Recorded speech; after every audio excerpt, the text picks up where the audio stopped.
Welcome back to Half the Battle. I'm your host, as always, Daniel Levy, your guest co-host, Wiz Betts. Today we're going to be talking about UFC Orlando, Stephen Wonderboy Thompson versus Kevin the Trailblazer Holland, because it's going down this Saturday night in Orlando, Florida, live at the Amway Center. I mean, listen, Wonderboy's been complaining about not being able to fight a striker. Kevin Holland's been complaining about not being able to fight a striker. Well, now they got what they asked for. So on paper, should be very exciting. I have my own theories about what's actually going to take place in this fight. But regardless, man, they gave us a 15-fight card, absolutely stacked. And this is the last month of UFC fights until this little break going into 2023. How's it going, Wiz? So far, so good. Thanks for having me on again. Really excited for this card. Definitely one of the more stacked fight nights that we've seen in a while. So really excited to break these fights down with you. Well, let's get right down to business. Main event of the evening in the welterweight division. We got the former number one contender, Stephen Wonderboy Thompson. He's 16-6-1, taking on Kevin Holland, who's 23-8. And currently, they got it. Kevin Holland minus 160, the comeback on Stephen Thompson's plus 140. So, you know, I pride myself on getting the best of the lines, but unfortunately, this is a spot where, you know, I snoozed and I lose. You know what I mean? Like I was cool with taking Kevin Holland at pick 'em price, but minus 160, not saying that that's a bad price, but it's like, you know, when you miss out on a 50-cent move, it's okay to just pass. But how I see the fight going down, you know, obviously Wonderboy's last two fights didn't go his way at all, to say the least, right? But, you know, the narrative going around as well, you know, Kevin Holland isn't about to come out here and wrestle him like Bilal Muhammad did, like Gilbert Burns did. And 100%, I believe that's true. I think that if he is going to have any kind of grappling success, it'd be more so dropping or hurting Wonderboy and then maybe jumping on a neck or something like that. That's kind of the grappling success I could see from Kevin. You know, Stephen Thompson's historically shown really good submission defense. I mean, you remember that fight against Woolley, that guillotine was nasty, man. And that was heart and balls by Wonderboy, man. I know he's got the pretty face and I know he's this nice guy, but the dude's a dog, man. You can't doubt the guy. And also, I guess the talking point for me is, you know, with him approaching 40 years old, I've always thought that his chin might be a little suspect. I know people like to reference the Anthony Showtime Pettis fight, and that's all fine and dandy. And it's funny because when they do reference that fight, they downplay it like it was this fluke because Wonderboy was winning until he got caught. But honestly, I've noticed this issue before the Pettis fight. I noticed this in the Jake Ellenberger fight back in the day when he got dropped by Jake Ellenberger. I noticed this in the two Woodley fights when he got dropped. I can't even count how many times he got dropped in those two fights.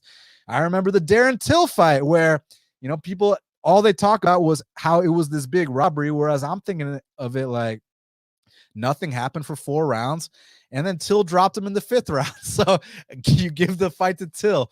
But the bottom line is the issue with Wonderboy, look, his distance is amazing. I mean, that karate style, you know, you can't just, you know, have a training camp with your normal training partners, you know, to get ready for a guy like that. You got to bring certain looks in. I'm not convinced that Kevin Holland's been bringing anybody in to emulate Wonderboy. But the thing is, with that style, obviously the distance, the, you know, the variety of his kicks, the dexterity of his kicks, the karate blitz, it's just something you're not used to. But that being said, karate guys fight with their hands down. Wonderboy approaching 40 years old.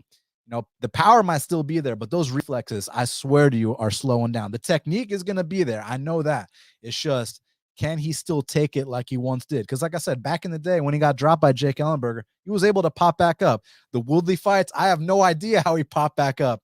Pettis fight didn't pop back up, but the Till fight, he popped back up.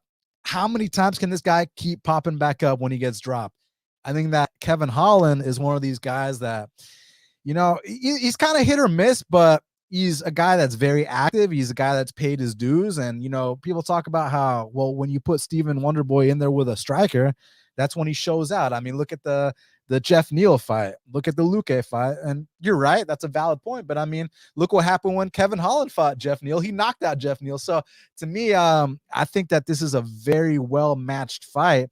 And I'm curious if the matchmakers are at all being like, yo, you fought Chimaev on a day notice. Like, here you go, man. Here's 40-year-old Wonderboy in the main event. Get yourself back on track. Get the biggest win of your career on paper. You know, I know Jacare was a really big win on paper. This will be a big win on paper. I'm picking Kevin Holland to come out here. Look, I think that Kevin Holland likes to talk, and I know Stephen Wonderboy is a super nice guy. So I think at times they're going to be high-fiving. They're going to be, you know, they're going to be hugging each other. Wonderboy has this thing where you remember when he dropped Luque and then he helped him back up. Remember when he dropped? Dude, I'll never forget how pissed I was when I bet Wonderboy inside the distance against Patrick Cote. He goes out there, drops brutally, and then he helps him back up and gives him a hug. I'm like, oh my God, dude. So I think there's going to be, you know, trading some leg kicks back and forth and, you know, smiles, high fives, and hugs. And you're gonna be like, dude, what the fuck is this? It's just that when Holland finally does find the opening for that straight right, I mean, I'm not sure how Wonderboy is going to react. And when there's one thing I know about Holland is when he gets you hurt, he closes the show. And I think he's going to close the show Saturday night. So I got Kevin Holland to knock out the great Stephen Wonderboy Thompson. Great breakdown. You summed up a lot of the points that I was going to bring up with the knockdowns from Till, Ellenberger, and Luque. People in the chat here know me about the measurables. I'm always bringing out the measurables when it's applicable. And Holland here has a 3-inch height advantage and a 6-inch reach advantage, and it's hard to look past that, especially when it's against someone in Wonderboy who darts in and out of range with his hands down. That's going to be susceptible for counters left and right. And Holland himself, he's no slouch in the striking department. He's very technical and really straight when he's throwing these punches. And I think Wonderboy is going to have some trouble dealing with the power that Holland brings to the table. And not to mention that Holland himself has some grappling background. I know he got absolutely mauled in his last fight against Khamzat Chimaev, but who didn't expect that? At least Holland for a couple of seconds was trying to roll away, and he almost found some success doing so. But I would not be surprised at all if Holland tries to initiate some sort of grappling here, knowing that Wonderboy's kryptonite is that grappling. And on the feet, I do think it's pretty close, but Holland with the reach and the power advantage here, I do think he does shut the lights off and knocks out Wonderboy. Probably in the 3rd round is what I'm going to predict. I did end up getting Holland at minus 130 for 2.6 units. So glad I pulled the trigger, but I pulled the trigger a little bit too late. So yeah, give me Holland here. Yeah, I mean, when we talk about the weakness, it's not a weakness in grappling. It's a weakness in wrestling. I mean, because like if Wonderboy was so bad on the ground, Gilbert Dorino Burns would have tapped him out. That's just the bottom line. If Wonderboy was so bad on the ground, I mean, you saw that straight armbar that Bilal was going for in the 2nd round. Like he would have tapped out if his ground game was that bad. I just think that his wrestling is what's lacking, and Holland ain't exactly known for being an offensive or defensive wrestler, but he is a black belt in jiu-jitsu. So he drops Wonderboy. Don't be surprised if he jumps on a neck, not to mention with those long limbs that you were alluding to, that makes it easier to snatch up a guillotine. That makes it easier to snatch up a Darce, an anaconda. Or if he's on his back, throw up your legs for a triangle. That's one of the advantages. Those are some of the long man chokes. So I wouldn't be surprised to see a submission, you know, contingent on him dropping him and hurting him first, right? But like I said, historically speaking, Wonderboy's submission defense, like we go back to that Woodley fight, that guillotine, man, he was dangling off that neck. Like it looked like his fucking head was about to pop off his shoulders. And the fact that he was able to survive that. Now, granted, you know how long ago that shit was, man? That was 7 years ago. That was nearly a full decade ago. Let's just put it this way. Conor McGregor was like a champ that night. You understand what I'm saying? So, yeah, actually, that fight was the co-main event. So that happened more recently than the last time Conor McGregor touched gold. So that's how long it's been since we've seen.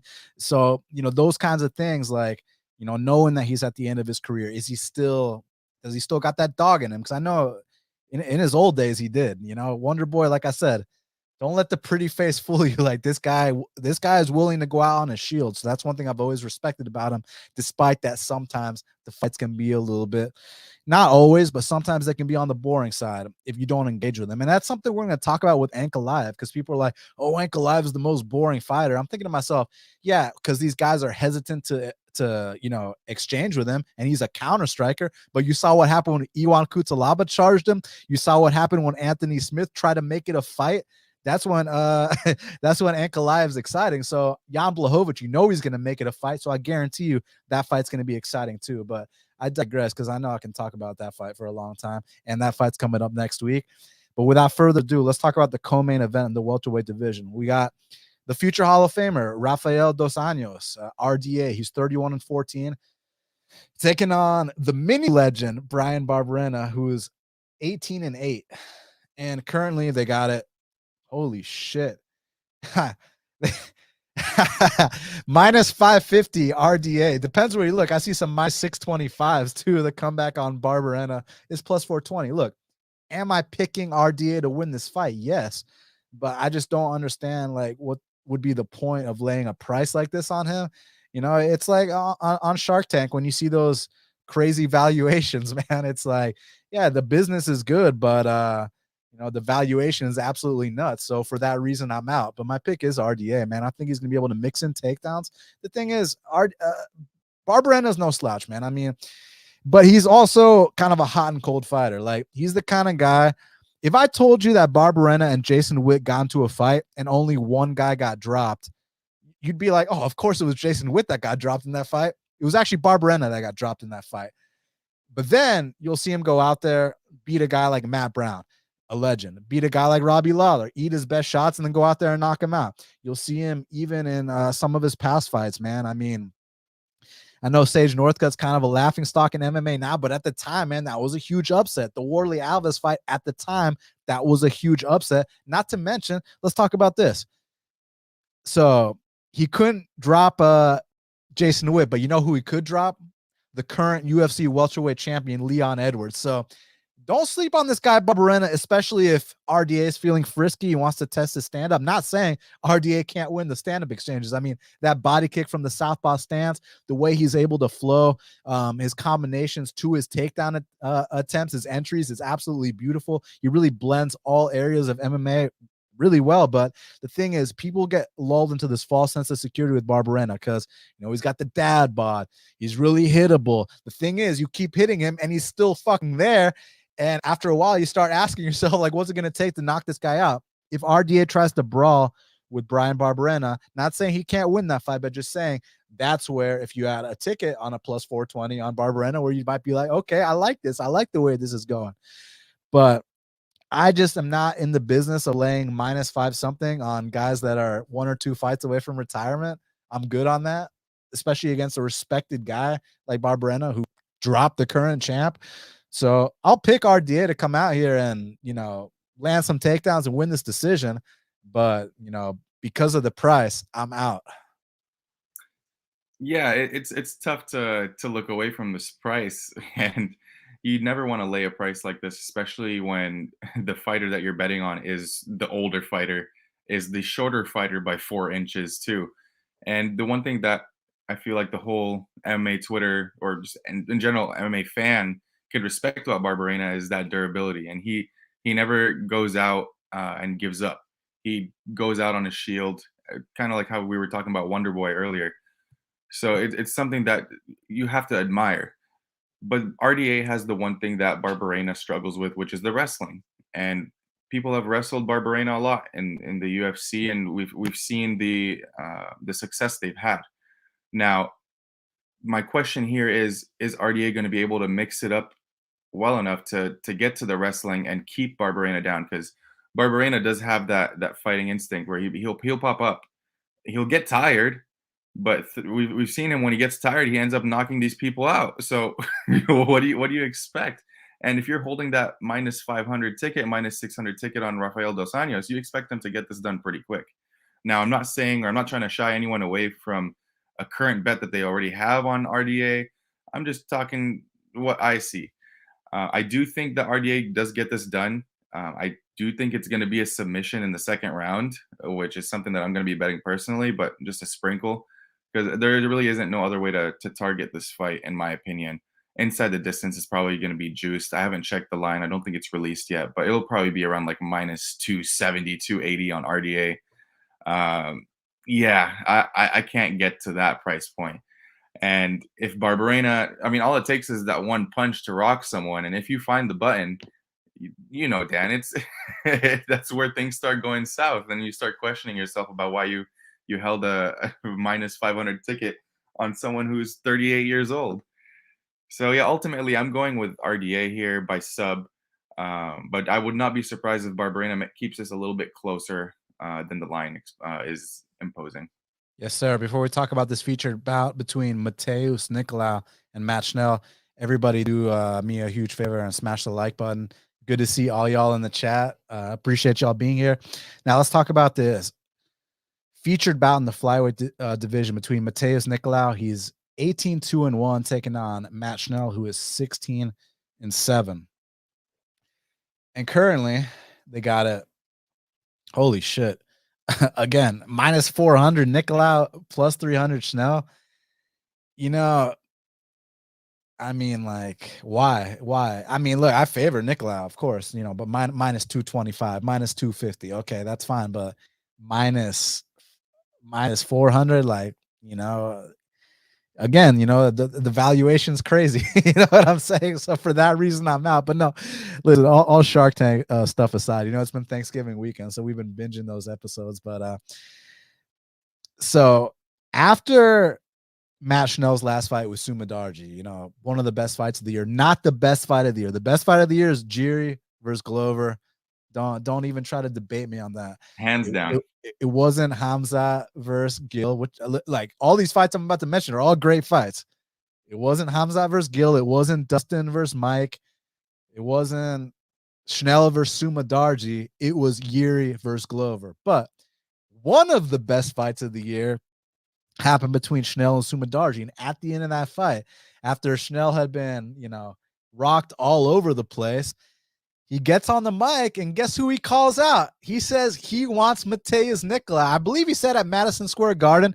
He didn't quite get Madison Square Garden, but he gets to fight him a couple weeks later in Orlando, Florida, at the Amway Center. So he got his wish. Now, I'll give you my analysis, but I'm also curious, like, what kind of tricks does Schnell have up his sleeve here? Like, what does he see in this matchup, like, that he went through all that damage in that fight, and he still had the wherewithal to know who he wanted to call out, that he knew he wanted this guy. He knew specifically, I want Matheus Nicolau.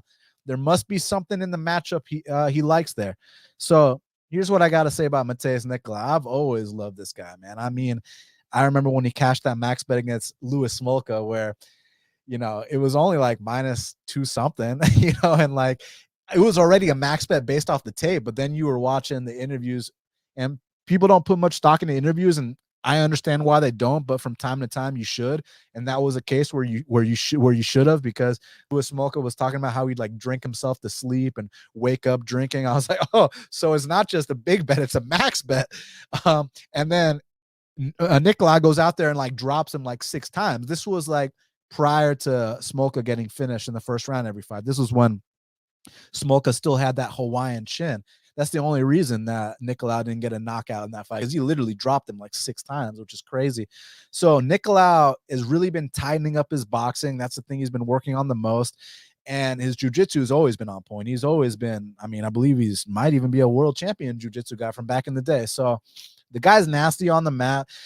The guy's got hands. It's just sometimes the pace can be a little bit too slow for my liking. And then on the other hand, not the chinniest, but his chin can be there to be cracked.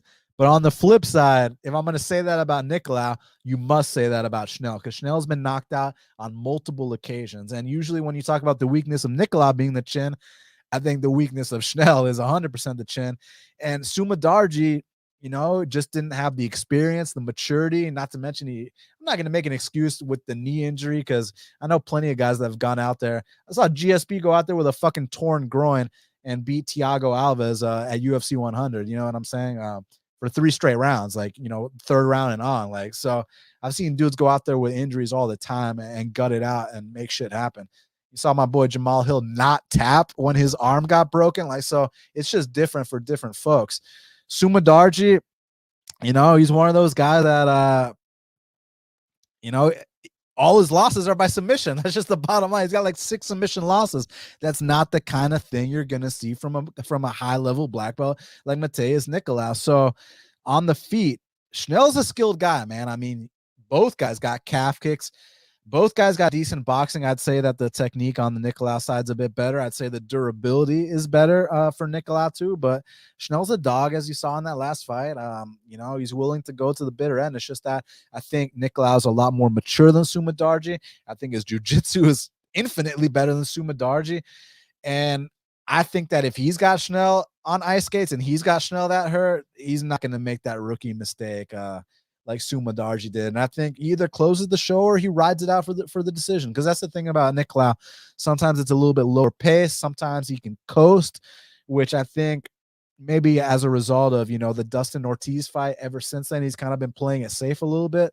But don't sleep on the guy's skills. And we'll talk about the James Krause thing when we talk about the Marcelo Rojo fight. But you remember when Nicolau fought Tim Elliott, and it was I think it was 1-1 going into the third round, and James Krause told Tim Elliott, "You're up 2-0." You know what I'm saying? You can just coast this last round. You think he had a Elliott by decision ticket there, or maybe a Nicolau by decision ticket based on that Minner fight? Not. All jokes aside, I'm going Matheus Nicolau. I'm just not interested at this price. Yeah, I tend to agree here. I think Nicolau is the rightful favorite. He's more accurate in the striking. He's more powerful than Schnell, and he can mix in the wrestling. Although I don't think it'll be in his best interest to mix in the wrestling here. I know he's a black belt, but Schnell is just wild, man. And he reminds me a little bit of Royval. I draw similar comparisons about the way they scramble and end up in these advantageous positions on the mat. So I think he would want to keep this standing for as long as it could be, because that's where he has the easiest path to victory with that knockout. Now, just to bring this to attention, Schnell has a 4-inch reach advantage here, so I'd be interested to see how Nicolau does in entering the range. And as you mentioned, his weakness, or I wouldn't even call it a weakness, is the chin. Like, it gets touched up a bit, and Schnell does have some power. Now, do I want to hold a minus 300 Nicolau ticket either? Probably not. Parlaying him early on when the line was better was the right move. And for me, I just can't look past the durability issue with Schnell. He's been dropped way too many times. And if Sumadarji did not have that bad of a fight IQ in that fight, or the injury, or a combination of both, he would have been finishing him left and right. And I also think the ref gave Schnell a little bit of the benefit of the doubt, trying to prove his toughness in that fight too, because it could have been stopped on multiple occasions.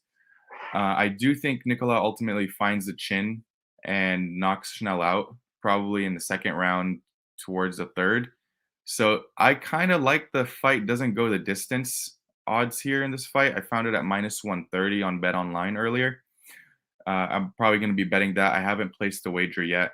But I just don't see how this fight does not end one way or another, because Schnell is going to be looking for the finish, and Nicolau, if he just pieces him up for a couple of for 2 rounds, I think ultimately in that third he'll be able to find that kill switch. So give me the fight doesn't go the distance at minus 130, and I do pick Nicolau here. Now, next up in the heavyweight division, we got a matchup between Tai Tuivasa, he's 15-4, taking on Sergei Pavlovich, who is 16-1. And currently, they got it. Sergei Pavlovich. I see some steam has come in. He's minus 210. The comeback on ties plus 180. This is a great fight. This is a great fight for a lot of reasons. Firstly, one thing I wanted to address. Did you realize that this dude, Sergei Pavlovich, has like the John Jones reach? Did you know this dude was out here with an 84-inch reach? Like, god damn, and he's a southpaw. Like, sheesh. Guy's built in a lab. He really was. You know, I've heard the Ivan Drago comparisons all week, and I see where they're coming from. All his fights, I believe they all end in the first round, which, you know, you love to see it. It's just, it raises the question, what happens when fights go past the first round? I've seen on the regional scene what happens when fights go past the first round. And interestingly enough, I wasn't that impressed with Sergei Pavlovich on his regional scene, but in the UFC, this guy's just been a destroyer of men. And I mean, I cashed a plus 100 on him against the Black Beast. You can call it an early stoppage all you want. One guy face planted, and it wasn't the guy I bet plus 100 on. So plus 100, great. You give me plus 100 against Tuivasa. Yeah, I'll take the gamble, but minus 215. I'm just kind of like, Tuivasa can crack, even in fights he loses. The last one against Cyril Gane, I mean, he dropped Cyril Gane badly. Prior to that, knocked out all the guys he had been facing. Is also a dude that's been paying his dues since day one. He's kind of like the new school Marc Hunt. I mean, he's kind of, for heavyweight standards, he's a little bit short and stockier. I mean, he's 6'2". I'm just saying, for a heavyweight, you got these killers like Francis Ngannou now at the top, and this guy Sergei Pavlovich. But anyways, Tuivasa kind of more short, stocky, like the new school Marc Hunt. Big leg kicks, that leaping left hook when he breaks off from the clinch, nasty elbows. His get-up game has been getting a little bit better. I know he's been putting in work. I like everything about Tuivasa. The only thing I don't like is he's coming back pretty soon from a knockout loss. Took a lot of damage in that fight. And listen, I know he's going to fight his heart out in this fight. And I know he's live for a knockout in this fight. It's just that I like to see guys take. I'm not a doctor, so I don't know the science behind, he hasn't taken enough time off. How much is the right time to take off? I don't fucking know, man, because I saw Frankie Edgar get knocked out by Brian Ortega, and then a month later he beat Cub Swanson in the rematch, right? So it's just different for everybody. But then sometimes you see guys go out there, they get knocked out, and then they come back pretty soon after they get knocked out again. So, and this is heavyweight. Sergei Pavlovich, man, those fucking long ass limbs, man. It's a big advantage. So I guess my only question is, what happens should this fight go, past the first round? And also the southpaw versus southpaw dynamic also makes it pretty interesting, Wiz. Yeah, that's one thing that I'm interested to see, because we don't see this that often in the heavyweight division, where you find two southpaws going against each other. You mostly see the orthodox position when it comes to heavyweights. So this is going to be fun. And I want to see how Pavlovich deals with it, because I don't think he's fought a southpaw in quite some time, if at all ever. From the regional tape that I've done, I did not see a southpaw. Now, the one thing is, yeah, as you harped on it, the reach advantage here is 9 inches for Pavlovich. And, oh, man, I think that's just going to be a nightmare for Tuivasa, because Tuivasa is the type that likes to crash in on you and enter in your zone, whereas Pavlovich is more of a counter striker. He does bring the pressure and he does walk you down, but he waits for his opponent to dive in on him first. So I think this is going to spell trouble for Tuivasa, especially coming off of a knockout loss 2 months ago. Again, yeah, we're not doctors, so we don't know how long is the the right amount to take off. But the one weapon that I think Pavlovich has that he could use very effectively is the leg kicks to the stomach, similar to how Cyril Gane was using it in the last fight that Tuivasa had. Those leg kicks were going home every single time. And we saw Tuivasa, I mean, that's initially what hurt him. The leg kicks, the teep kicks to the stomach, that lower stomach area is what hurt Tuivasa the most. And then he got the knockout. So I do think Pavlovich gets this done in round 1. I'm pretty confident in that. I'm not going to say it's 100% lock. Don't bet your whole bank account on it. But I do like the career trajectory for Pavlovich here. The issue is, as his career goes on, how does this guy look in the later rounds, as you mentioned? And in the regional scene, when he went to the decision twice in a row, both of those times he was crashing towards that second half of the second round all the way until the end. So that's for us to discuss in the future. But for this fight, we both know these guys are first round killers, and I do expect the same thing to happen here. And my pick is Pavlovich, but do I want to take the minus 200 on the money line? It's kind of tough when you're going against someone like Ty, who is an absolute killer and only needs one shot to lay you out and hit that off switch. So, but give me Pavlovich as a prediction here. As far as trajectory, I mean, I wouldn't write off Tuivasa, man. I mean, I still think he's a relatively young guy. I mean, what's the age difference here? They're like the same age. It's a 1 year. So, I mean, yeah, I still think he's got plenty of more fights. It's just more so, has he, has his chin fully recovered from what happened, just a couple months back. It was September, I believe, off the top of my head. Now, here's another interesting thing. So Vegas, they opened this minus 115 Pavlovich. They're saying it's a pick'em with a slight lean on Pavlovich. And in the last fight with Derek Lewis and Pavlovich, it was the exact same line. It was just Lewis was minus 115 and Pavlovich was minus 105. So basically what Vegas is saying with these two openers on these last two Pavlovich fights is they're saying these guys are going to draw a line in the sand. They're going to stand and bang until one man falls. And I don't have an issue with that take. It's just, is that really the case? And if it's not the case, what happens if the fight gets extended? So yeah, that's what makes it interesting for me. Right now, I do think the momentum is a bit on Pavlovich's side, so I think he's favored for a reason. I just don't really have any interest in betting it. I'd rather sit back and enjoy it as a fan because I know it's going to be an entertaining fight. I know these guys aren't going to be humping each other's legs and making the crowd in Orlando boo. I know for a fact these guys are going to sling big bombs and someone's going to hit the deck. And you can't sit here and cry and act surprised if Tuivasa knocks him out. But based on the momentum, based on that massive reach, and based on the confidence that Pavlovich probably has right now, I'm going to lean with him. But very curious to see what happens if, in the event that this fight gets extended. Another thing to bring up is that Pavlovich has a good takedown game. So if he wants the path of least resistance, he probably would aim to take Tuivasa down. But these heavyweights just like to stand and bang, man. These guys specifically do. I mean, there's no doubt about it, It's not like the champ Ngannou, who was known for nuking everybody, but when it was time to go D1 Ngannou, he went D1 Ngannou. But guys, it wasn't just the Cyril Gane fight that Ngannou went D1 Ngannou. I know you'll remember when he dethroned Stipe and he suplexed him. That was the time when we were like, it was at that moment that Stipe knew he was fucked, or at least we knew. Yeah, so I think I expect these guys to stand and bang until one man falls. Now, also on the main card, what a stacked card we got here. We got Jack Hermansson in the middleweight division. He's 23-7, taking on Roman Dolidze, who is 11-1. And currently, they got it. Jack got steamed. He's minus 190. The comeback on Roman Dolidze is plus 160. So I'll tell you this. I was a lot more confident in the initial matchup between Brunson and Hermansson. I loved Hermansson in that spot, man. I thought that Brunson is one or two fights away from retirement. I think that Brunson's chin has always been in question. And also, I love the way that Jack's been rounding out his game, man. We've always known about his ground and pound is lethal. He's got a nasty guillotine, and just that heel hook he hit on Kelvin, like he's got some tricks up his sleeve.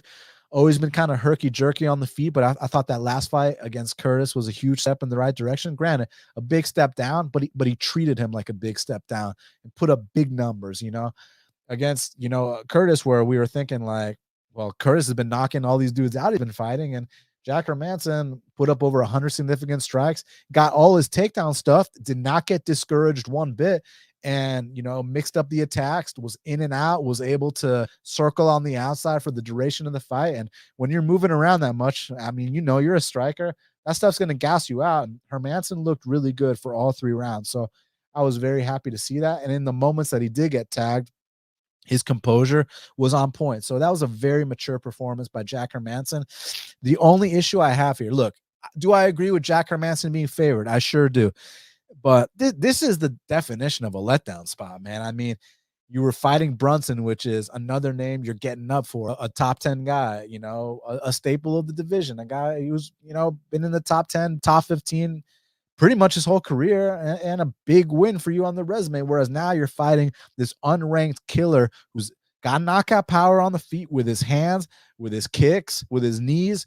And on the mat, I mean, I heard someone breaking down the Phil Haas and Dolidze fight, and they were saying, oh, yeah, Dolidze caught him, but Phil Haas was injured. I'm thinking to myself, why was Phil Haas injured? Phil Haas was injured because Roman Dolidze tore this dude's knee with a heel hook. And Roman Dolidze was actually classy enough to be like, yo, ref, like, this dude's done. But credit to Phil Haas. Like, I've always said it. I like everything about Phil Haas except his chin. If that dude had a chin, oh my God. But like, what can you do if you get caught in a nasty heel hook, which everybody else would have tapped out to? This dude, Phil Haas, takes the heel hook, gets back up, limping all over the place, and still wants to fight back. And Roman was like, hey, coach, should I submit him? You know what I'm saying? But he went out there and knocked him out. Obviously, the Trevin Giles fight was what it was. But like I say, no one's exempt from that first L. And that's the kind of mistakes he made in that fight are the things you can learn from. Had a very strong start, kind of to fade a little bit down the stretch, played around a bit too much, lost to a seasoned vet. If they run it back, I think Dolidze gets that fight. That was just kind of like, I don't think that's an indicator of issues he's going to have down the line. I just think that was more like growing pains and things he'll learn from, you know, as he moves up the ladder, that, hey, like, you got to take it a little bit more seriously, and you're not going to retire undefeated, you know? So I'm always more comfortable when guys are not undefeated versus when they are, with the exception of like John Jones or Habib, right? That's just a different, you know. But anyways, yeah, do I lean Jack? Yeah, I lean Jack, but minus 190 is not a lean Jack. Minus 150 is I lean Jack. And actually, minus 150 is where Vegas opened. And I thought that was pretty appropriate. So at this line, I actually do think it's a dog or pass situation. Listen, I'm not saying that Roman Dolidze is going to come out here and win. I understand Jack Hermansson's fought better competition. He's more experienced, but sometimes these guys rise to the occasion. Roman Dolidze, it's a pretty intimidating guy, can get the fight done anywhere, and I'm very curious to see what happens if Jack Hermansson takes him down. Roman Dolidze has got an active guard. Roman Dolidze can throw. I mean, how many leg lock guys you know in the middleweight division? I know back in the day, Rusimar Palhares. Remember that guy when that guy was tearing everybody's knees apart? And I was talking about this. I did a little impromptu live stream the other day on Thanksgiving. Me and my boy, we had a couple too many, so we decided to go live and just shoot the shit. And one of the things we talked about was when Rusimar Palhares was out here like destroying everyone's knees. So this dude, just a side story, this dude was in this jiu-jitsu tournament, right? And he's got this leg lock, this heel hook, like fully locked in, right? But they go out of bounds, right? And in the rules of this specific tournament, they have to reset them from that exact position. So they literally let Rusimar Palhares reset with a fully locked in leg lock. So as soon as the ref says go, he just fucking cranks that knee apart. And yeah, it was like one of the many times where people are like, yo, you got to ban this guy from the sport. But back to the point I'm trying to make here, Roman Dolidze is extremely dangerous. He's not someone you can count out. I think minute by minute, Hermansson's going to win. I think he's got more output. You know, some of those vet tactics. He's been in those high profile fights. I'm just not going to count out a guy as dangerous as Dolidze. So I think at the betting window, it's a dog or pass situation. Most likely a pass for me. I'm going to pick Hermansson as a pure pick. But who knows? This line gets a little wider, and there's a chance I might roll the dice on Dolidze here. Yeah, and Dolidze, just to note that he's coming in on short notice here. Hermansson, let's just say it how it is. Hermansson has fought the better brand of competition. His striking is a lot more improved since his early days in the UFC, and we saw that against Chris Curtis, who has been dropping people left and right and is a great striker in his own right. We saw him frustrated in that third round, saying that Jack was running away, but that's that vet tactics. He's just staying away. He's keeping the distance with his kicks and just darting in when he can. And man, this guy Hermansson, when he gets on top of you, his ground and pound is savage, devastating. Go back and watch his early fights in the UFC, and you'll see what I'm talking about. I know what you're talking about. Dude, this guy would start off fights crawling on until he gets someone's leg and takes him down and just ground and pounds him until he gets the TKO finish. It's ridiculous. And then to highlight Dolidze here, he's been on a hot streak ever since taking JP by his girl. And he's been on a 3-fight winning streak. Dolidze relies on his power in the striking, but here's the thing. Hermansson is just a better technique striker, I would say. He's better at dodging. Hermansson, I think, will be the minute winner in general, but I do see Dolidze winning certain moments in the fight. And hey, Jack has been knocked out in the UFC before. So I do think this fight could play out a little bit closer than where the line is at right now. But the area where I think this fight is going to be decided is the grappling. And the one thing I found is that Dolidze sports a 33% takedown defense, which is pretty bad against someone like Hermansson. But you got to put context on that. Yeah, it's because he wants to be there. He's one of those guys that like, okay, I'm cool with you taking me down because I'm going to be going for these unorthodox submissions that you're not used to seeing from other guys in the middleweight division. That's why he willingly let Phil Haas take him down. You want to take me down? I'm gonna fucking blow out your knee. Yeah, I do think it is a mixture of him wanting to be down there, and him just not really facing the best grapplers. So what happens when he faces good grapplers or good wrestlers here with good ground and pound like Hermansson? It's going to be a different game for him. Now, I'm not saying he's going to be a fish out of water because yeah, he does have that ground game off his back, and man, it's going to be a really fun fight for what it's worth. And the line right now is a little bit too wide, in my opinion. I would lean a dog or pass situation. I'm waiting to see if this line gets any wider, so I could take Dolidze. But as of right now, I'm passing. I have to be looking at Jack as a pick, just from a pure pick standpoint. But if this line gets any wider towards like the plus 200, plus 220-ish range for Dolidze, I'm gonna have to fire off, even though he's on short notice. He took this fight for a reason. It's a once in a lifetime opportunity, and I think these Georgians know how to execute when it's the time to show in the spotlight. Yeah. And to Dolidze's credit, that guy that he heel hooked was a D1 wrestler. So, it's not like Phil Haas might not have the best chin, but the dude's no novice on the mat. The dude's still a D1 wrestler. Like, to be a D1 wrestler, you know about top control, you know about neutralizing guys. Now, I'm not saying he's going to come out here and heel hook Jack Hermansson, and Jack Hermansson's also a guy that's landed a heel hook in the UFC before against Kelvin, which was, I didn't expect that at all, man. The submission I know Jack for is the nasty guillotine, and I know what you're talking about with that ground and pound, man. I mean, like when I max bet him against Talis Latus, I talk about the hard Jack Hermansson. I mean, he like had a rib injury early on, gutted out some really bad spots, and then gets on top of Talis and just pounds him out. So, I was very happy about that. I'm excited for this fight. I can't wait to see what happens here. Yeah, it's man, this fight's going to be one of the best on the card, in my opinion. I'm not going to be looking away. There's no water breaks for this one. Definitely not. So, before we talk about Anders versus Daukaus, do me that favor, smash the like button. And if you're not subscribed, please do me that other favor and subscribe. I truly appreciate it. And then when this is done, leave me a comment. Thank you so much. Now, next up in the middleweight division, we got a matchup between Eryk, your boy, Anders. He's 14-7, taking on Kyle Daukaus, who is 11-3. And currently, they got it Kyle Daukaus minus 215. The comeback on Eryk Anders is plus 185. So how close do you see this fight playing out? Do you think there's going to be dominance on one side? I mean, do you think Kyle Daukaus covers this minus 215, or do you think it's going to be a split decision type fight? I think it's just a little bit too wide, especially given Daukaus' last fight where he was getting tagged left and right on the feet. In no right, I think he should be a minus 200 favorite or more. Going with the tail of the tape here, 2 inches taller is Daukaus and 1 inch longer in reach, so nothing too crazy here to harp about. On the feet, I actually favor Anders with his power. Though he does throw in singles, but I mean he does mix it up a little bit when he can. The only criticism is the like punching in singles for Anders. I like his overall takedown game. His takedown defense is pretty good too.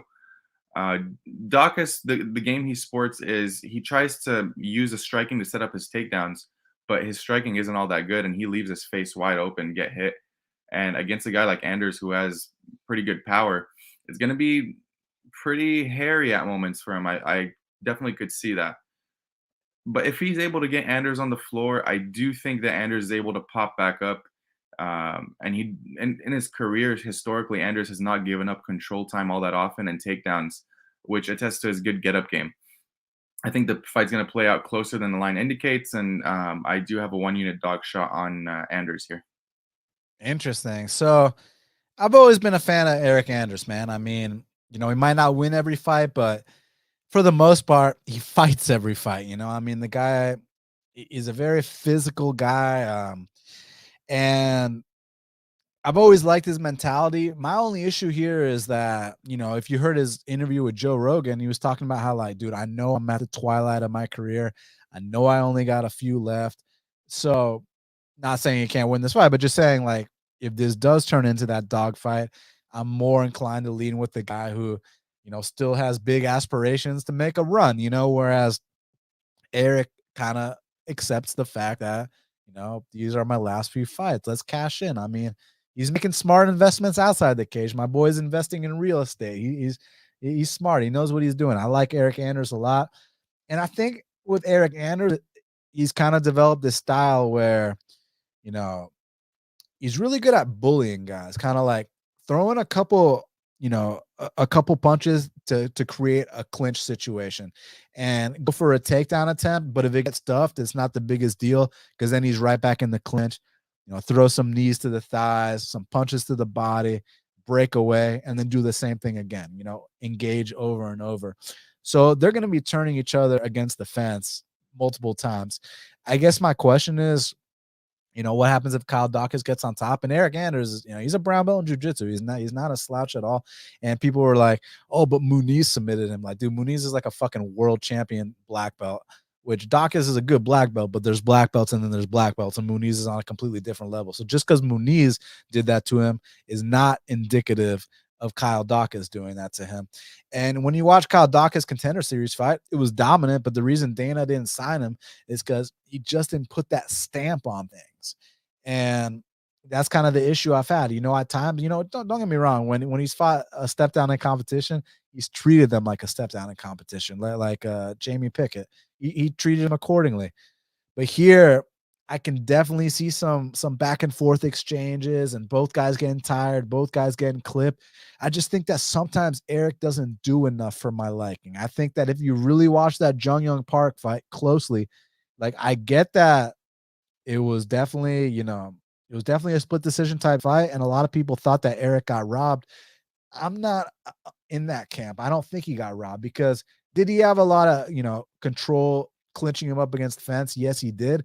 But most of the meaningful shots were landed by Jung Young Park, and that outweighs kind of pinning someone up against the fence with minimal damage. So I'm going to lean with Kyle Daukaus to come out here and just slightly out hustle Eryk Anders. But there's obvious concerns about the physicality, and there's obvious concerns about, Daukaus, like Dana said after Contender Series, doesn't quite put that stamp on things like you'd want him to. So let's see, but at the same time, Eryk talking about this being the twilight. Are we going to see a big, decline? I wouldn't count on it. He's still looking good.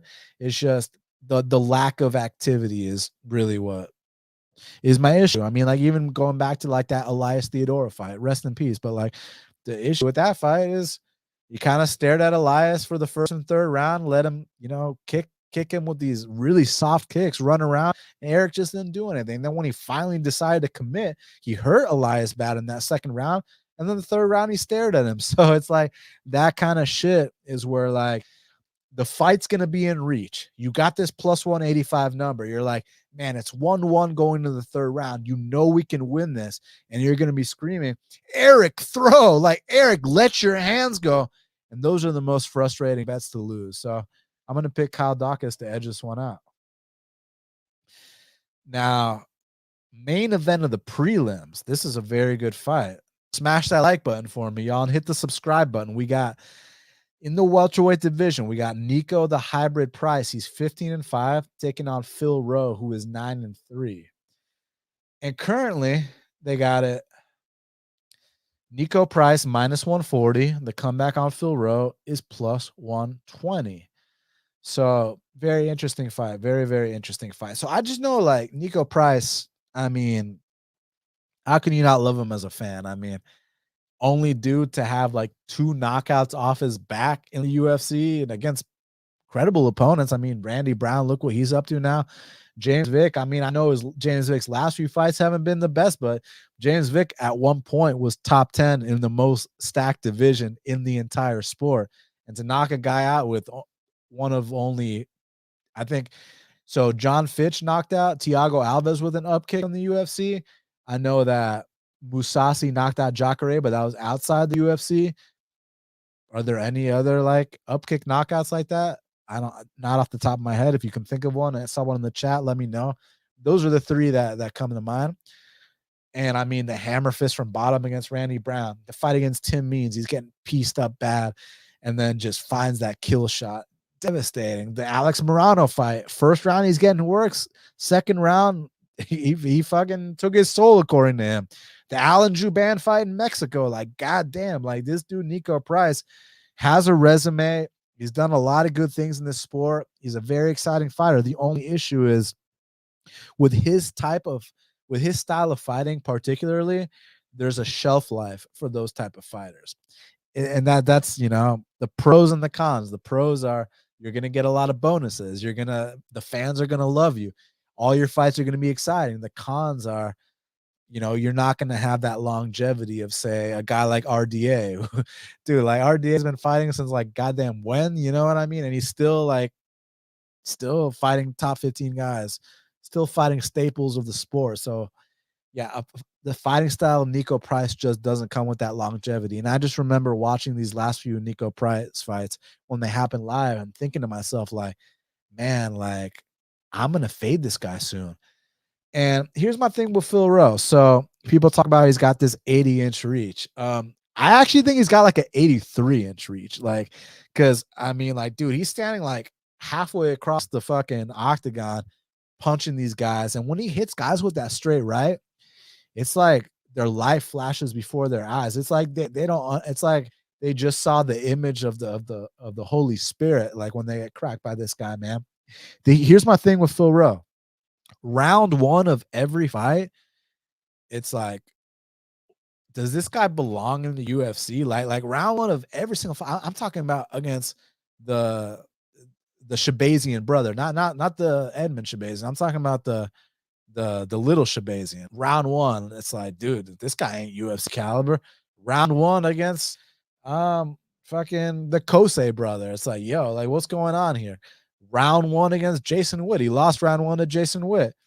But then round two of every fight, he looks like a future top 15 guy. Like, I don't understand why he has to get beat up in the first round every single fucking time.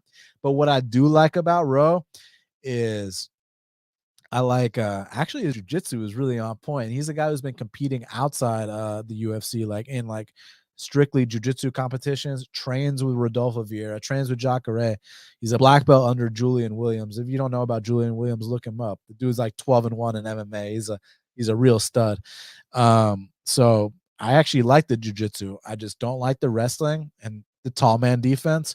But what I do like is when this guy finds his range, when this guy finds his groove, I mean, the looks on dudes' faces when they get hit with that right hand. And I really think that Rowe can come out here and knock out Niko Price. Here are the things I'm worried about. I'm worried about the calf kicks. I mean, with being that tall, being 6'4", with the 83-inch reach, you got those skinny legs, man. Those legs are going to be there to be chopped. So I think Niko can have some success with calf kicks.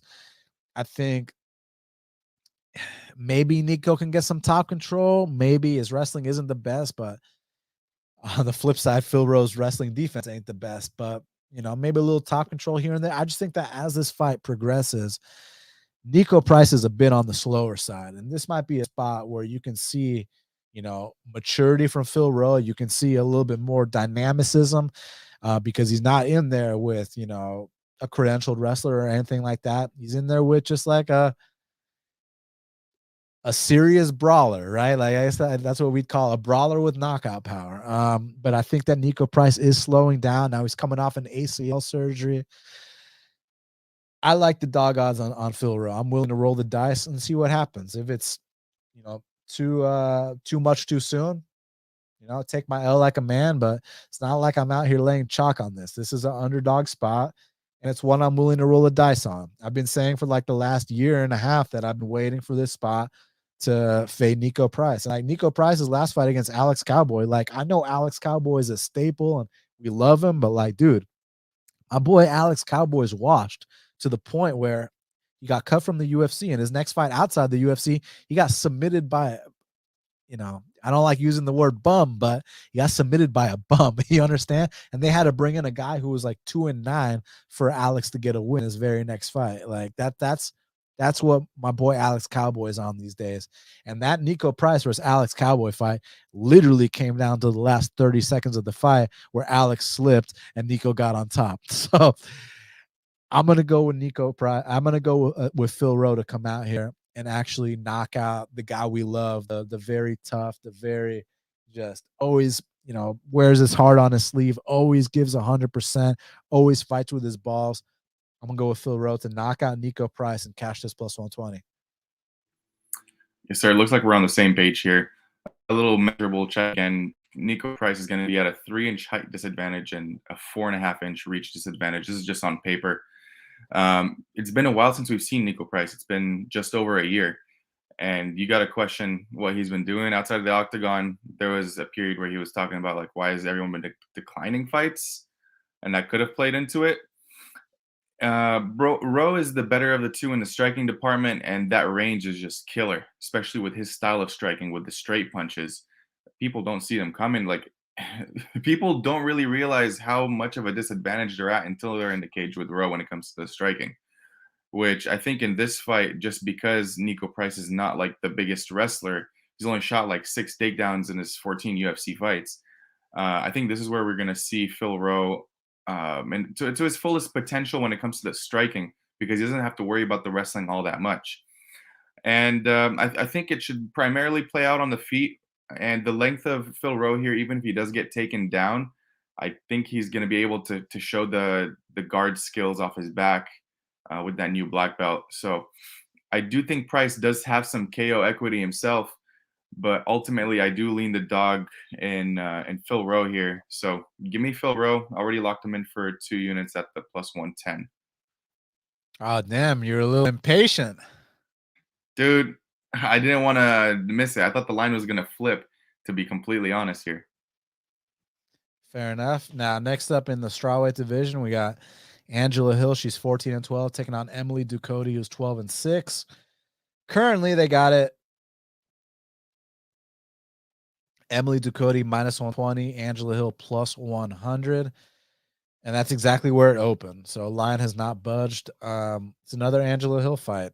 I'm terrible at picking her fights. I mean, I love my boy asked me, is that a gorilla on my chain? It's the iced ape. The camera doesn't do it justice. In person, it's nice and shiny, but I appreciate that, Herc. Man, I love the calf kick approach from Emily Ducote her last fight. Angela Hill's been in there with a better competition, but she's a hit and miss fighter. Bottom line, and we go with Emily Ducote to win a split decision and Angela Hill to cry robbery. Period.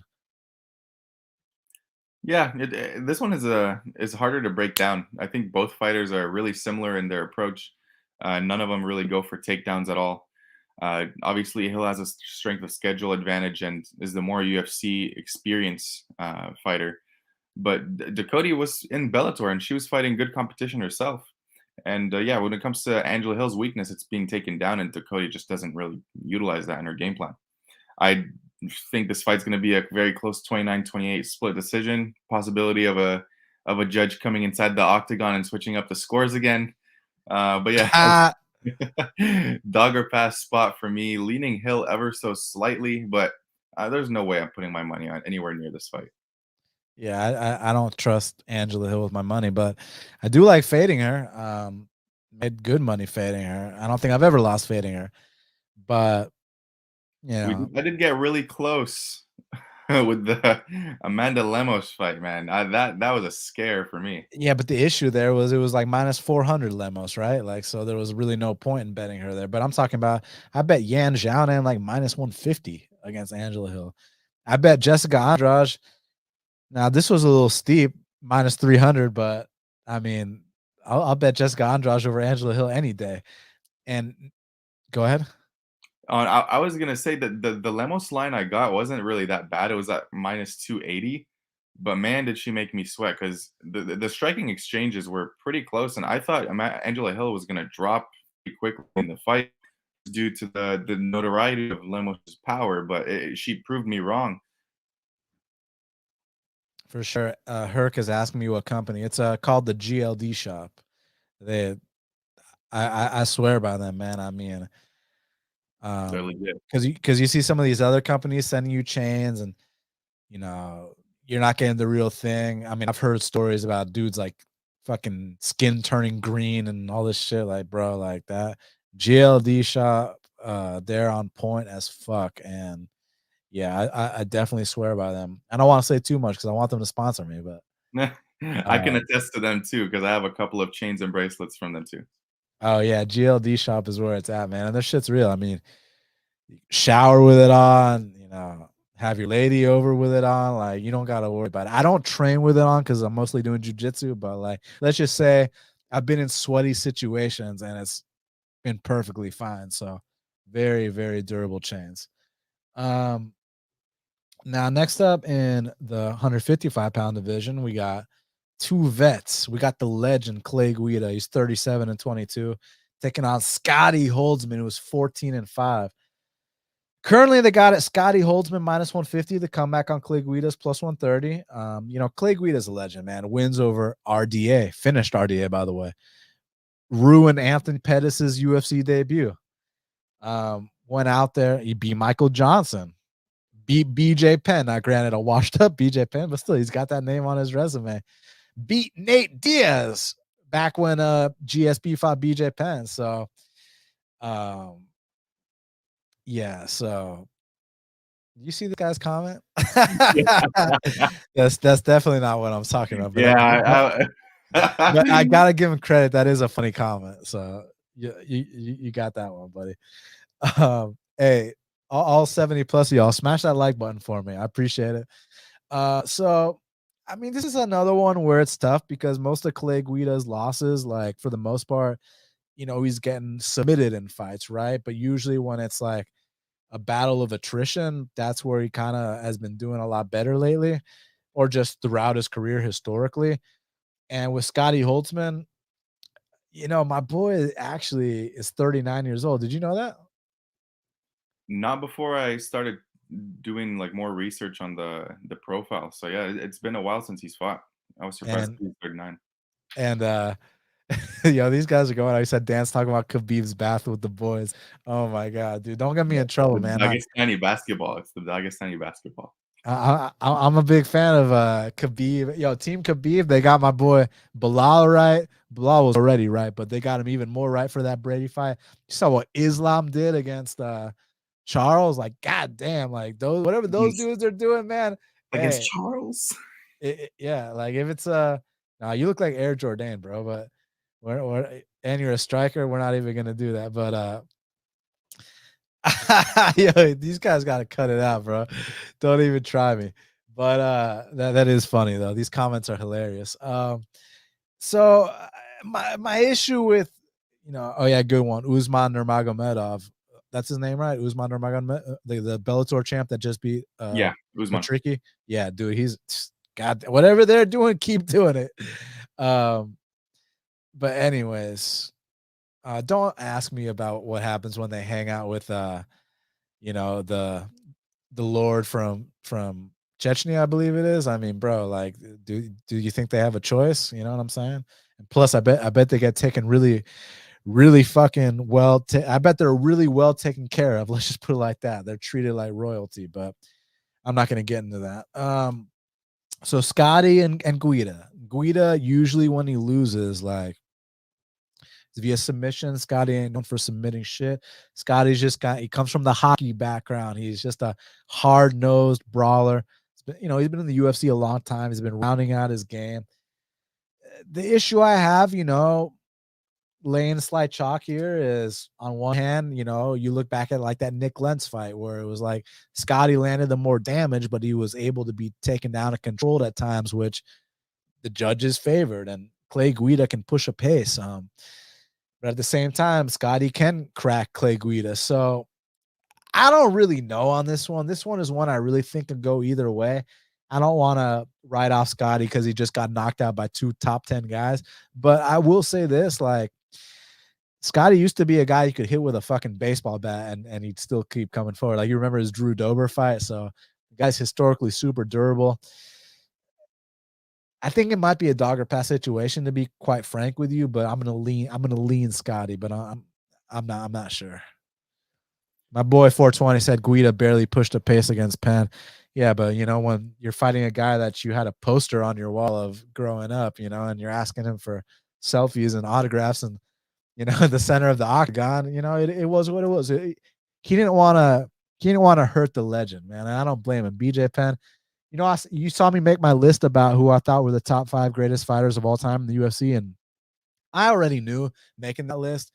I put BJ Penn at number 4. I already knew making that list that people were gonna be like, "Bro, BJ Penn, what the fuck are you talking about?" But like BJ Penn at the time, like if you grew up watching him, it was just different than the way he ended his career sucked, obviously. But this is a guy that won a belt at lightweight and won a belt at welterweight. Also was out here when you talk about pound for pound. This guy went up to fucking heavyweight and fought Lyoto Machida to a close decision. Like BJ was like he was the fucking man during his prime. So yeah. Anyways, I digress. Go ahead, Scotty and Guida. Yeah, I do think this is a pretty big step down in competition for Holtzman after fighting Dariush and Gamrot in his last two. Those are straight killers. He's been KO'd in the last 2 fights. Maybe that's why he took just over a year off. But the guy's 39. They're pretty close in age. You don't really know what to expect, but I do think it's one of the easier stylistic matchups he'll have. And I do like his get-up game. He's pretty good at getting up whenever he gets taken down. And when it comes to the striking, I think he's levels above Clay Guida, and the power is no joke when it comes to Scotty. Now the issue is, how does he look after the time off? How does he look after getting knocked out twice? It's going to be tough for me to really judge that. And then when you see Guida, who not too long ago was losing striking exchanges to Mark Madsen, that's an issue for me. No one really loses striking. Don't bring up that name on the show. I mean, like, listen, I love Fight Ready. I love Neuroforce One, and I respect Olympians. But when you're an Olympic, look, and I get that Greco-Roman freestyle, completely different styles of wrestling. I get it. But did that guy look anything remotely close to an Olympic medalist in that last fight at all? Not to mention, you drop the guy, and 2 seconds later, you get your back taken. That's all I got to say about that. Yeah, I'm just going back to that point. It's like it's not a good look losing striking exchanges to Mark Madsen. So what does Holtzman do if he actually looks healthy? He's motivated, but I question the motivation at this point in his career at 39 years old. So I predict Holtzman to win. I think he knocks Guida out, but I will probably not get to the window at chalk on Holtzman. Yeah, I don't blame you. Now, next up, also in the lightweight division, we got Michael Johnson. He's 20-18, taking on Marc Diakiese, who's 16-5. Currently, they got it. Marc Diakiese minus 315. The comeback on Michael Johnson is plus 260. You know, Michael Johnson literally is a 50-50 fighter. I mean, like literally, he's like 20-18. He's 2 fights away from being a 500 fighter. It's one of these situations with Michael Johnson. On his best day, he knocked out Dustin Poirier. On his best day, he beat a prime version of Tony Ferguson. On his best day, he beat Edson Barboza in Brazil. And even on, like, you know, some of his worst days, like, he was still tagging Thiago Moises the fuck up before he got caught with that heel hook. It's just like Michael Johnson. Oh yeah, and on his best day, like, he stuffed like all of Beneil Dariush's takedowns, man. Like, so sometimes you'll see this guy with super fast hands. There's a reason they called him Blackie back in the Black Zillion days, man. I mean, the guy's got nasty hands. I think his takedown defense is on point. I just think that when he finally does get taken down, that's where it can kind of be a struggle to get back up, you know? So the question here, someone asked me, you know, can Michael Johnson stuff a takedown? Yeah, he can stuff a takedown. Can he stuff 2 takedowns? Sure, why not? Can he stuff the 3rd, 4th, and 5th and get back up from those when you're starting to get tired of it? That's where, you know, I have some concerns. And with Diakiese, you know, he's kind of been, I mean, he's always been talented. He's always been athletic. He's always had some unorthodox kicks, can get away with a lot of physicality. Now he's really been honing in his wrestling for MMA, some good body locks, some good double legs, good top controls, really riding out these decisions. You love to see it. And usually when he loses fights, for the most part, not always, he's getting choked out, similar to like my boy Michael Johnson. But I just suck at picking Michael Johnson fights because, like I said, he's a guy that can knock out Dustin Poirier, but will lose to Reza Madadi. Like, you understand what I'm saying? He's a guy that can stuff all of Beneil Dariush's takedowns, but not stuff Clay Guida's takedowns. So it's, I don't know. I mean, I'll pick Diakiese, but I'm not really interested in laying this price on him because Michael Johnson actually is a good fighter. It's just, can I trust Michael Johnson? And no, I can't. So therefore, you know, so for those reasons, I'm out. But my pick is gonna be Diakiese. But I mean, Diakiese, you know, he's coming off a couple wins. He wants to be cocky, you know, throw some hands with Michael Johnson. Not saying he can't have success there, but that's where you will give Michael Johnson a path to victory. Or maybe there's an injury we don't know about and the shots aren't as effective and MJ can stuff them. Well, there's a path to victory for MJ here. Bottom line, it's just, you know, he's not a guy that I trust with my money. Period. So I'm out. A lot of Shark Tank references. I love it. Measurables in this fight are pretty equal. They're equal in height and then almost equal in reach, with Johnson having just a half-inch reach advantage. We all know Diakiese's game plan lately has just been taking people down and just wearing on them. And it's been working for the most part, but who has he been fighting? He's been fighting. Exactly. Real Yeah. quick. My buddy said, did Diakiese secretly move to Dagestan or something? No, Diakiese fought Damir Hadzovic and Slava Borshev. Yeah. And that's what I was about to harp on. It's like he fought Damir Hadzovic, who has horrible takedown defense, and Slava Klaus, who has remotely zero takedown defense and barely any get-up game. Johnson has a 79% takedown defense in the UFC, but the issue with me is that his cardio is pretty suspect as the fight carries on. And what happens, as you mentioned, what happens after he stuffs the second, the third, that fourth, fifth, and sixth is gonna be a lot harder to stuff because when you look at the stats here, Diakiese in his last two fights got 8 and 11 takedowns. Those are completed takedowns, not attempts.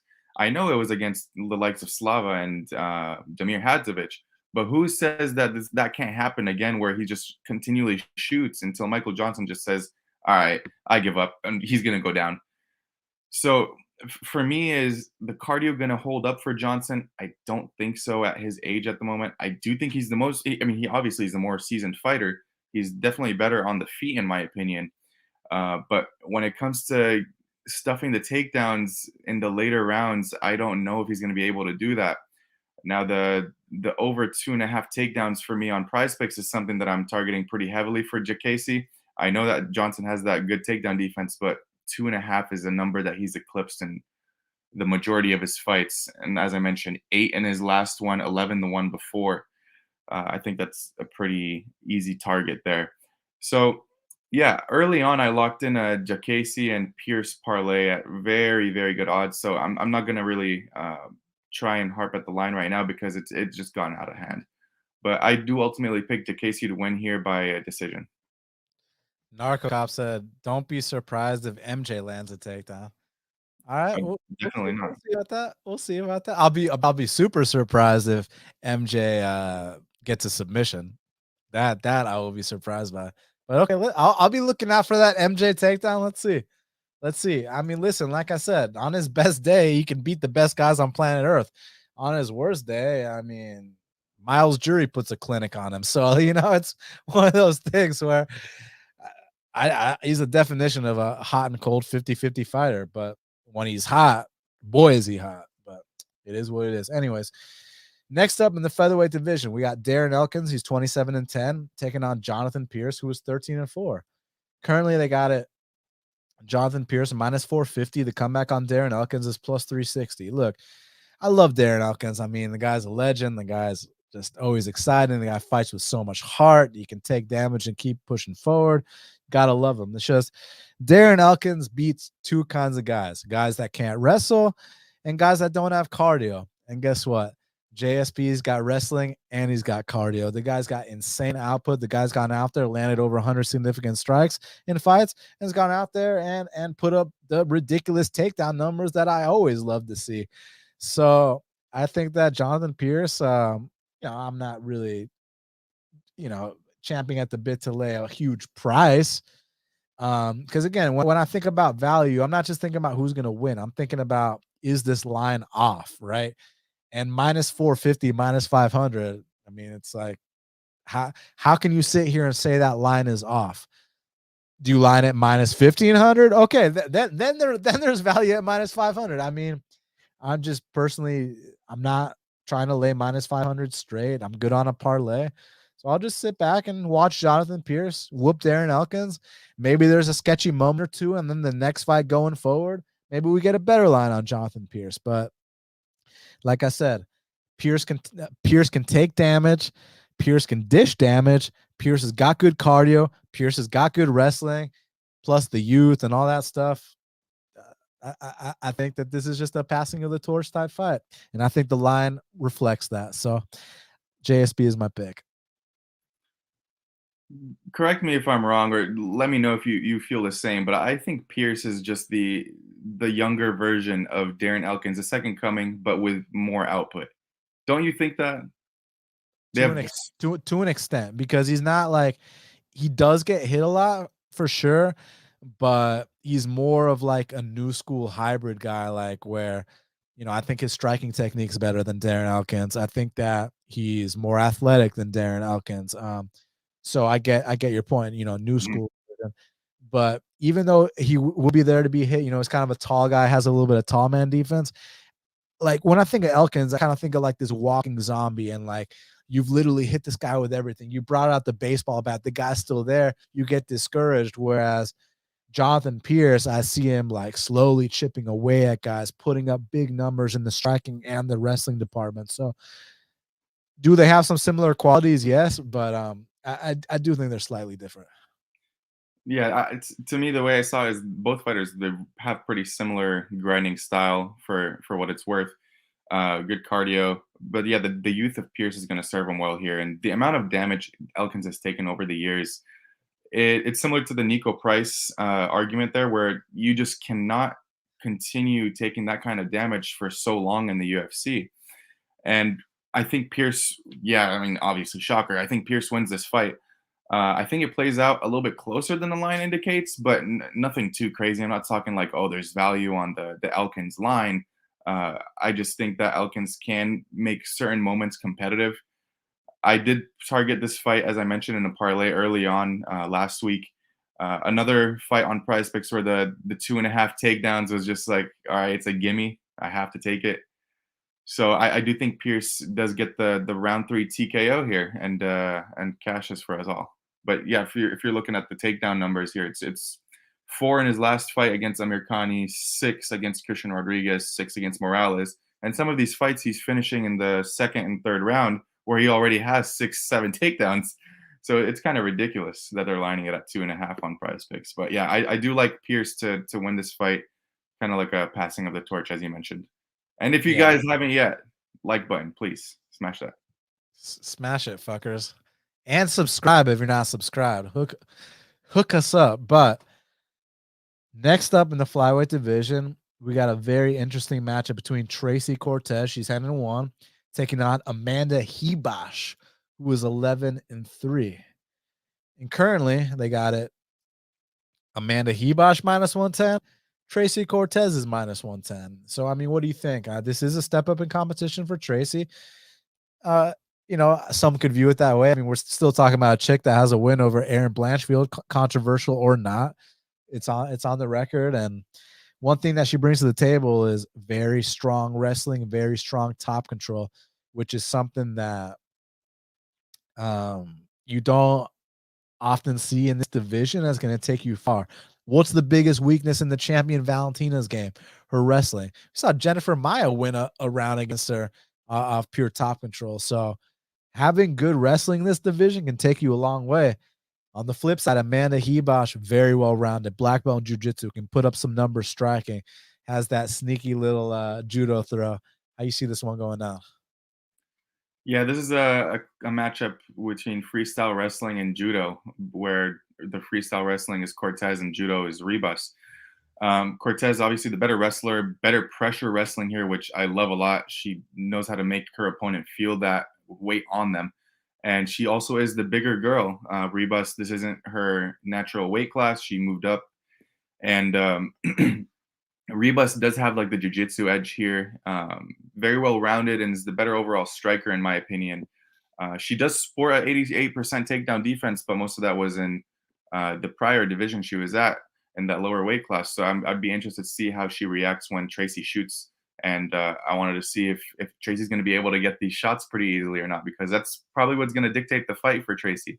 If she's able to win the takedowns and wear on her, I think Tracy just cruises to a 30-27 victory here. But on the flip side, if she's not able to get these takedowns, I think Ribas can find a lot of success on the feet, and then if she gets those judo throws, Ribas is a good submission grappler. So I want to see Tracy's ability to defend these submissions that Ribas puts up. But yeah, as I mentioned, if Tracy's able to get these takedowns, she should cruise. I cannot bet on this fight because it's so close. One of the more entertaining fights and one of the fights that I'm looking forward to the most on this card. So as a pick, I'm going to have to lean Ribas just because she has more tools to get it done. But I would not at all be surprised if Cortez wrestles her way to a victory here. Yeah. So one thing I really like about Cortez, obviously she knows where her strengths lie. That top control is on point. And she's not just, look, it's one thing to train at Fight Ready, which is a good gym, but when you train at Fight Ready and you're doing your strength and conditioning at Neuro Force One, like the stuff that those guys do, that like that's where Henry Cejudo, was doing his champ camps at. Like they know the intricate details of things that I wouldn't even know the half of, and they're so scientific. And I'm sure she's smashing all her records. So this is a big fight for her. And here's the thing. This fight, her winning this fight is contingent on her getting top control, extended periods of time of top control. Now, granted, Amanda Ribas has had some chin issues. I mean, I get Marina Rodriguez, respectable loss, but that's not the only one. Polyana Viana knocked her out back in the day. And shout out to my girl Polyana with a nice knockout over Jinyu Frey. It's not only that. Verna Janjudoba had her doing the chicken dance in that first round, if I'm not mistaken. So Amanda Ribas' chin is in question. However, was it a thing where she was cutting too much weight at 115, kind of took away from her durability?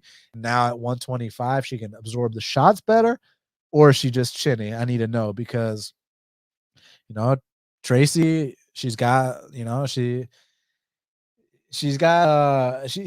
not have a skinny lower body, and that's where you generate power on your punches if she starts to sit down on them. So I'm just curious to see what happens if she can plant one on Ribas' chin, if she can get her, put her on a street that she doesn't know the name of, you know what I'm saying? But I got to bring up the last fight against Melissa Gatto, who I think Melissa Gatto is a very underrated prospect. I mean, she's got a first round win over Carl Hosa on her regional scene. So look out for Melissa Gatto. But Melissa Gatto had a lot of moments of success in that fight. Melissa Gatto was able to take her down, was able to take her back, was able to have some good striking moments. It's just Melissa Gatto is one of those fighters we were talking about where she doesn't have any incentive to stuff takedowns because she's so comfortable playing off her back and she's so confident in her jiu-jitsu that she's like, yeah, take me down because I want to show you how good my jiu-jitsu is. And, Cortez was able to neutralize that. Here with Ribas, if Ribas gets some of these same positions, talking about taking her back, or even if she gets on top of Cortez, I think that she maybe has more of a chance to maintain that top control. Not to mention, she's the more well-rounded fighter here. So I'm going to lean with Ribas. It's contingent on Cortez not having, extended periods of top control. And Cortez, a lot of people were talking about, oh, she didn't cover her price tag against Gatto. Whereas I'm looking at it as like, yeah, did she give up some bad positions? Yeah, but she was gritty in there, man. It was 1-1 going in that third round. She dug deep and she was able to get that final takedown, get that final top control and win the round. So she showed a lot of grit. She showed a lot of heart, a lot of toughness, and strength does matter in these weight classes, especially at 125, where the wrestling is not very developed. So you got to give Cortez a lot of credit there. I lean Ribas because of the well-roundedness, but when Cortez gets on top of her for extended periods of time, and you have a bet on Ribas, you can't blame anybody but yourself if that loses. So that's just the bottom line. But I'm going to go with Ribas to just slightly edge it. And I think it'll be a valuable learning lesson for Cortez. And once she'll she'll bounce back from and be in the top 15 one day if she's not already there. So I like both ladies. Now, next up in hold on one second, I gotta blow my nose. Sorry, this seasonal flu or cold shit is no joke.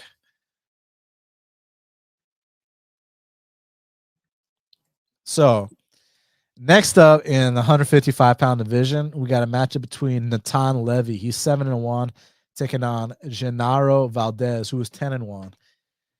Currently, they got it Natan Levy minus 185.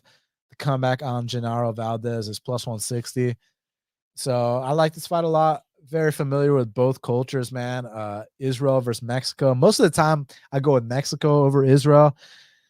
This specific time, I'm going with Israel over Mexico. Both guys very stubborn. Both guys, aren't, you give them an inch, they'll take a mile. The thing about it is, though, Genaro Valdez, as far as being a fan, like if you want to bring your friends in to watch, and they've never watched UFC before, just put on his fight against Matt Frivola, put on his fight on Contempt Series, put on some of his Combate fights. Like, this guy goes life and death with almost every single person he fights. Like, whether it's him getting dropped, getting back up, and then dropping you, whether it's him getting taken down and full mounted, and then he reverses position, then he gets on top. Like, Valdez is a wild man. The issue is that style is not going to have a very long shelf life, and that style leads to entertaining fights, but that style doesn't always lead to wins. Not to his credit, he's 10-1, so he's been doing really well so far. It's just that as the level of competition raises, now we're talking about the UFC. I'm not sure how much longer he can get away with that stuff. And like the one time he got to step up in competition, Frivola goes out there and sets the record for most knockdowns in the first round of a lightweight fight, right? Even more than Gray Maynard landed against Frankie Edgar. Hold on a sec. I got to sneeze. Here, talk about this fight for a sec. Yeah, as Dan was mentioning, Valdez is the archetype of a killer be killed fighter. High pressure, high output. The question for me is, how does Levy deal with the pressure? And how does Valdez deal with him over pressuring? Because obviously, if he doesn't get Levy out of there, he's going to look like a wilted tomato at the end of round 1.5, pretty much by the halfway round of number 2. So it's like, what do you expect here? It's going to be a different fight for Levy because he hasn't faced an opponent like Valdez. Levy's takedown defense is at 41% on the number, but Levy is the better submission grappler, in my opinion. He's never been finished. Valdez finished. He's been finished in one of his losses, but dropped in multiple of his wins. Yeah. I was about to say Valdez has been dropped multiple times. Valdez also has 100% finish rate in his wins. So it's going to be a very, very violent fight, and I really like the under 2.5 in this fight. I lean Levy, but no bet for me. I like this kid Levy a lot. Look, I know our last names sound the same, but we don't spell them the same. But I like him in this spot, man. What I like about the kid is, firstly, he's had less than 10 pro fights. So you're going to be seeing those big leaps every single time he gets in there. The guy's got a nasty kicking game. I'm not just talking about to the legs, to the body, to the head. He can spin as well. And he's the kind of guy that will throw a head kick. And then if you get on top of him, man, I mean, this guy's rolling for leg locks. He actually had a grappling match with Chris Curtis, who's a fucking middleweight at the high rollers, and I think they might be friends. So I don't know if Chris Curtis was taking it easy on him or not, but like Levy won the match. Levy suplexed Chris Curtis. Like, Levy's got some legit grappling, man, and I think that it's one of those things where Levy just needs some more experience, just needs to get his feet inside the octagon. Once he truly feels like this is his home, I think we're going to be seeing good things from him, because what we have seen so far, I like. I mean, I love the fact that his grappling is on point. His get-up game's there. The kicks, the punches, aren't as good as the kicks, but the punches are getting better. Also, dude's tough as nails. Has got a really good chin. And this is the perfect next step up the ladder for him. This is a guy in Valdez who, no disrespect, no, I hate talking about how, he won't be in the UFC this time next year, but he probably won't be in the UFC this time next year. And I think the matchmakers kind of view it as, this is the appropriate next test for Levy to keep getting his feet wet, because he does have talent. I just think he needs just some more seasoning, some more experience. Give him 5 more fights under his belt, and I think he's someone we could talk about. But right now, fighting at the lower tier of the division, I think this is the perfect match for him because Genaro Valdez, you're not going to have to go very far to find this guy. And if Genaro Valdez decides that, those last few fights, we've been going balls to the wall, and now I need to tone it down a bit, well, that's going to be very uncharacteristic of him. And then I'm even more confident in Levy. But the bottom line is, if Genaro fights like Genaro fights, he's going to give him all the openings he needs. And I think it's going to be a head kick, knockout, a heel hook, something, a knockout, TKO, submission, whatever it takes. So I got Natan Levy to come out here and win this fight, and I haven't placed a bet on it yet, but I am interested in betting Levy in this spot. So he's my pick and a potential bet for me. Now, next up in the featherweight division, we got a matchup between Francis Marshall. Oh, I'm excited to talk about this. He's 6-0, taking on Marcelo, the Argentine Pitbull Rojo, with 16-8. Currently, well, there haven't been any $2 line moves yet, man. But currently, they got a Francis Marshall -155. The comeback on Marcelo Rojo is +135. So just out the gate, you saw that tweet that came out about how the New Jersey Gaming Commission wasn't going to accept any fights with James Krause involved as a trainer, a fighter, a promoter, or this or that.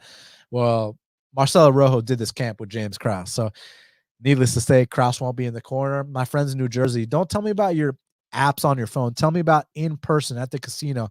Can you bet on this fight or not? Because if there was any validity to that tweet, they're not taking action on this fight. So it's interesting. Marcelo Rojo, I think he's a lot better at featherweight than he is at bantamweight. I think that,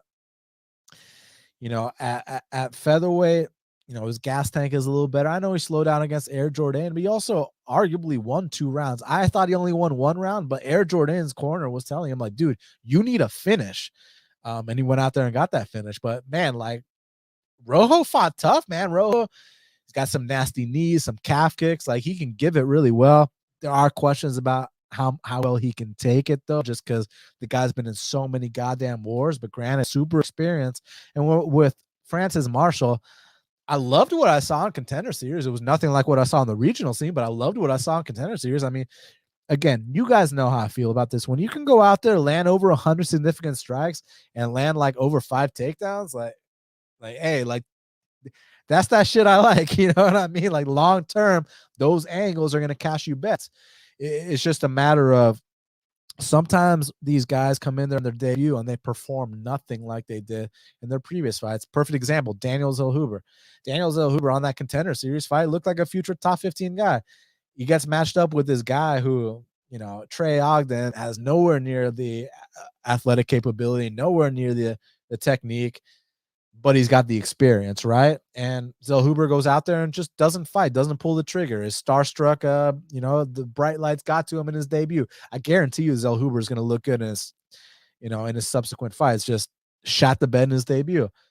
Francis Marshall's only 6-0. I know he's got the skills to win this fight. I'm just worried about, like, if you lay the chalk on Francis Marshall and he comes out here reluctant to pull the trigger, looks nothing like he did on tape. I mean, we've seen this so many times before. Now, about the James Krause side of things, I never had an issue with James Krause having a YouTube channel. I never had an issue with James Krause having a Discord channel. The reason I'm bringing that up is because people had huge issues with it. I don't give a fuck. Give your betting advice, whatever. I don't care. Where I did start to have an issue was 2 things. The account takeover talk. Like, some people have heard me comment on this, but if you haven't, I'm going to comment on it again. The way to do a legit account takeover, and it's still against the law, but it's just not against my morals. Kind of like smoking weed is against the law, but I don't think it's like a big deal. Kind of like I don't think gambling is a big deal, but like it's against the law in a lot of places. So the law is the law, but my morals and my ethics, there's nothing wrong with gambling. There's nothing wrong with smoking weed. There's nothing wrong with prostitution either in my eyes. I don't give a shit. Do what you got to do. But back to this. You remember when Krause's Discord talked about those account takeovers, and what they were going to do was, okay, firstly, this is the legit way to do an account takeover. Let's say you have a friend who doesn't know shit about betting, but is like a successful entrepreneur. So the proper way to hypothetically do it would be, your buddy invests $10K into an account, and he tells you, okay, get me back my 10K. So you pay him back on his initial investment. And then after that, all the profit you make, you split 50-50. Like that's how you do a legit account takeover. In my eyes, there's nothing ethically or morally wrong with that. Legally wrong, maybe, but morally and ethically, I have no issue with that. But what Krause was trying to do, as far as I'm concerned, as far as I know, I could be wrong, but what I gathered, the gist of it was that he was trying to get like hundreds of people that he doesn't even know to dump a bunch of money into the account, and if they had a losing week or whatever, like Krause had to get paid no matter what, and the percentages were like, was it like 70-30, 65-35, like something crazy. And it's like, if you don't have my money, you better get my fucking money. And we're talking about hundreds of people account takeovers, like people you don't fucking know, people you don't know or trust, you've never seen them in person. Like, that's sketchy, bro. So that's where I was first like, yo, like what's this guy doing? Because I explained like the legit way to do it, and I explained the sketchy way to do it. So there was that. That's where I was first like, okay, maybe, all these red flags people have been talking about, maybe there's some merit to it. Because again, I wasn't hating on his YouTube channel. I actually think the guy's well-spoken. I think the guy's very knowledgeable on the sport. So I never had an issue with that. But then the Derek Minner fight, that's where he crossed the line in a way where you don't come back from that. And I think the investigation, is proof of that. I mean, but the fact is, like, when you go into a fight, right, and your opponent's a -200 favorite, and 2 hours before the fight, he gets steamed to -400, to -500, and people are smashing the round one prop, and Minner goes out there, first exchange is covering up like he doesn't want to be there, kicks with his injured leg, stumbles all over the place, kicks with his injured leg again, and then goes down with no resistance and just covers up. Like, people call all kinds of fights fixed, and I'm not one of those guys. And I'm not saying that this fight was fixed, but this was one of the first fights where I was ever like, yo, maybe this fight was fixed. Something sketchy happened, no matter what. Hence why he's under investigation.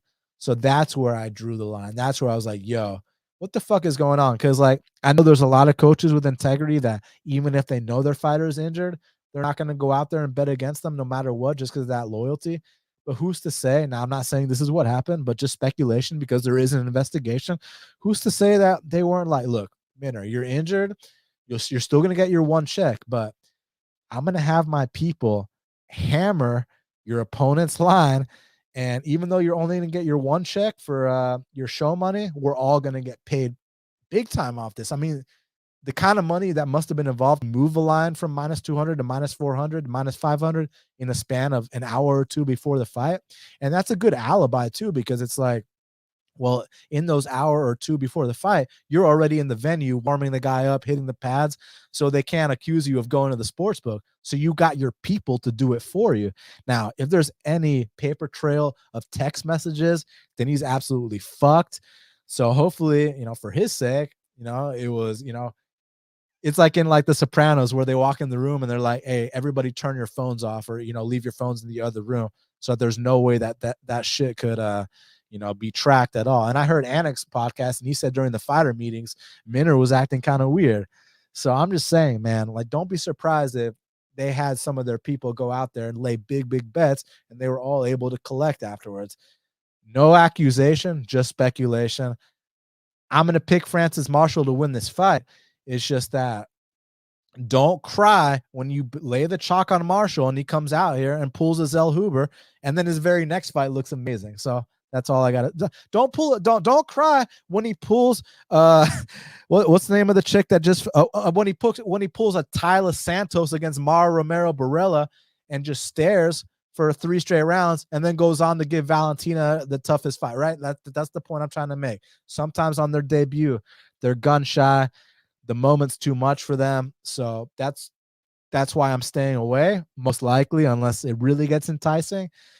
But I mean, what if Marcelo Rojo's out here injured? What if I saw an interview with Rojo talking about how he badly needs the money. Just saying, bro. Just saying. Look out for sketchy line movement. And my Jersey friends, let me know if you're able to bet on this fight. Not on your apps on your phone, but in person at the sports book. I'm gonna pick Marshall, but most likely I'm staying away. Yeah, I'm pretty sure we can agree that Rojo has been thrown to the dogs for his first two UFC fights. I mean, we're talking about Jourdain and Kyler Phillips. That's a pretty tough task in its own for your first two fights. Now, just logistics of things. Marshall is 11 years younger and has fought the less experienced competition. Rojo does a really good job at surviving early, but tends to wilt as the fight goes on and struggles with the grappling. It's one thing that he's shown in the first two UFC fights where he really struggles with the grappling exchanges and the wrestling exchanges. So it's worth to note Rowe has been finished in 6 of his 9 pro losses, 5 by way of submission. And interestingly enough, Marshall is a pretty good wrestler in his own right, and he can mix it up. So he might be able to brawl with Rojo for the first round or 2 rounds, and then in that third one, he sees Rojo wilting, he'll probably try and take him down and hunt submissions here. So for me, a bet that I have to take is Marshall by submission. Now, I'm probably not going to be laying a money line side chalk because I do think the money line side probably is Rojo, just because obviously Marshall is his UFC debut, and we've seen countless times where once the fighter steps into the spotlight for that first time, they fight a little bit differently. It's not the same. Some people have that adjustment period where it takes them a fight or 2 fights to finally be comfortable and relax in the octagon, just because it's something they've been working to get to their whole life. They're finally there and they just freeze, like the Zellhuber. He froze. So I do think Marshall still wins this fight. I don't want to lay the chalk on him, but I do think that the sub prop is a good angle to tackle with a little bit of a sprinkle. So give me Marshall to win the fight, but no bet besides the sub prop.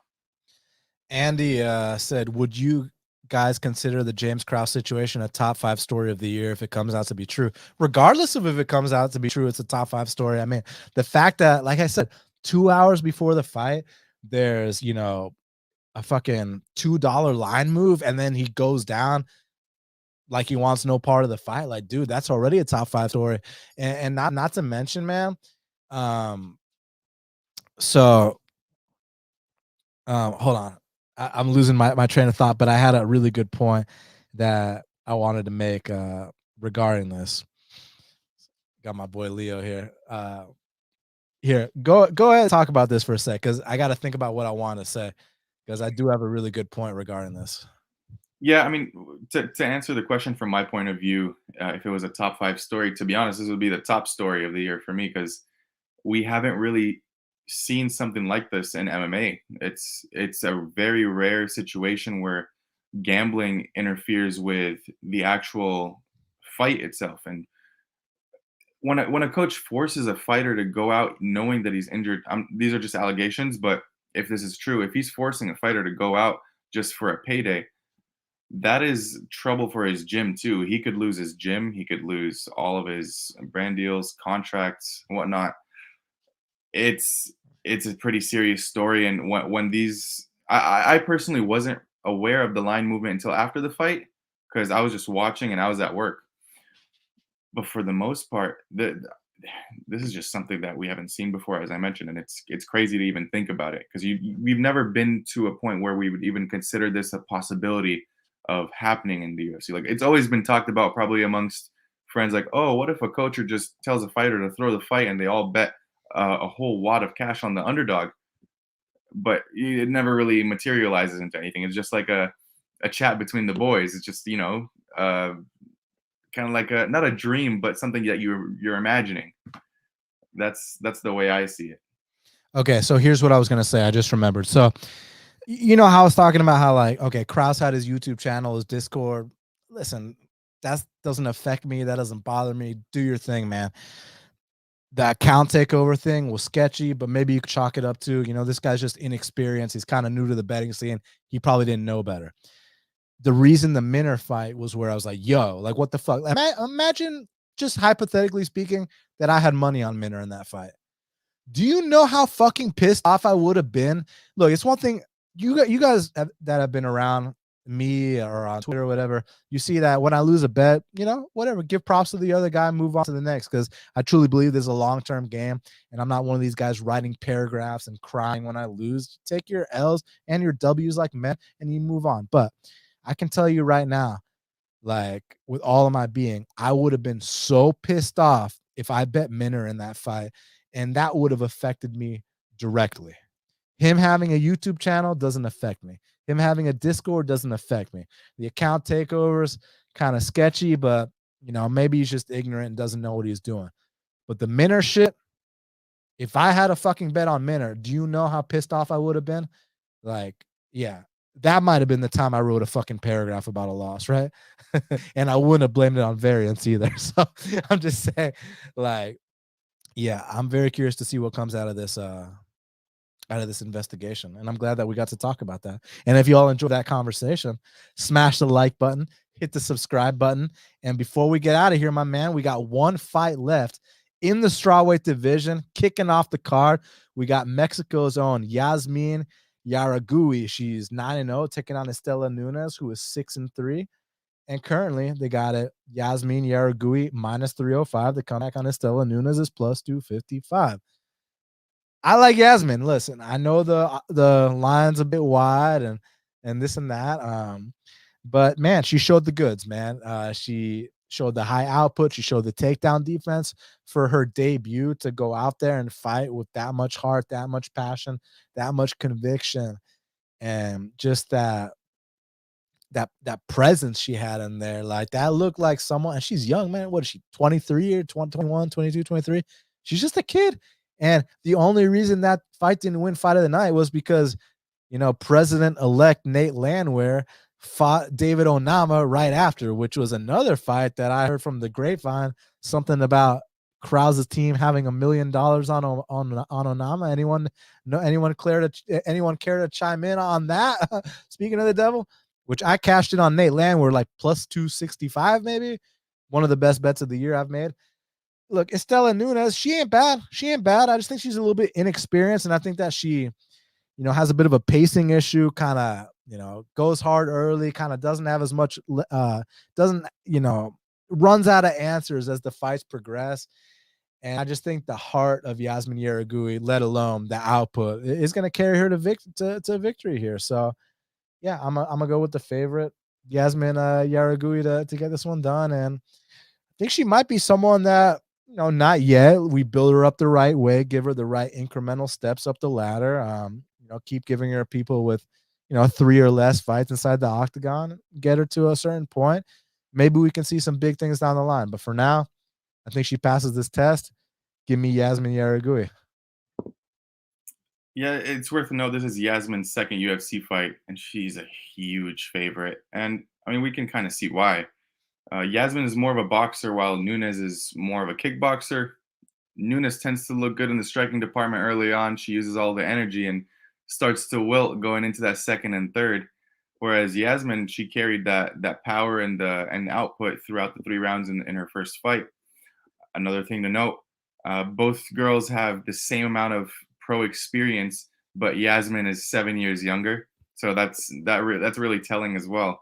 The UFC experience obviously goes to Estela Nunes.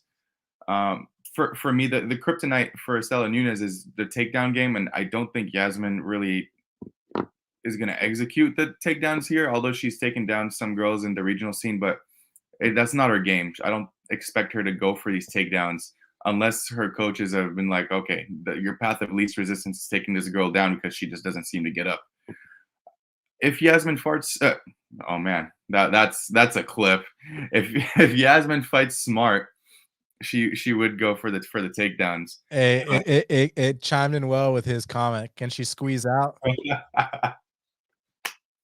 That's an all-timer for me. Damn. If Yasmin fights smart, she'll probably take this fight to the ground. But do I count on it? Probably not. The one issue I have here is wait. Why does she have to take it to the ground? I mean, she's got the output to hang on the feet fine.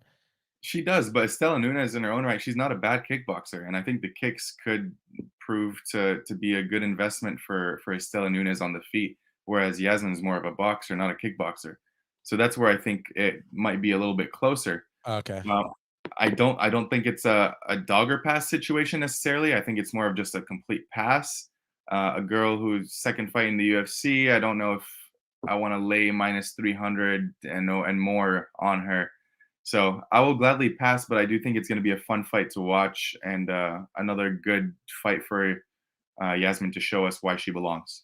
So before we get out of here, we got to talk about the fight to watch and the fighter to watch. So, my man, what is the fight to watch for UFC Orlando?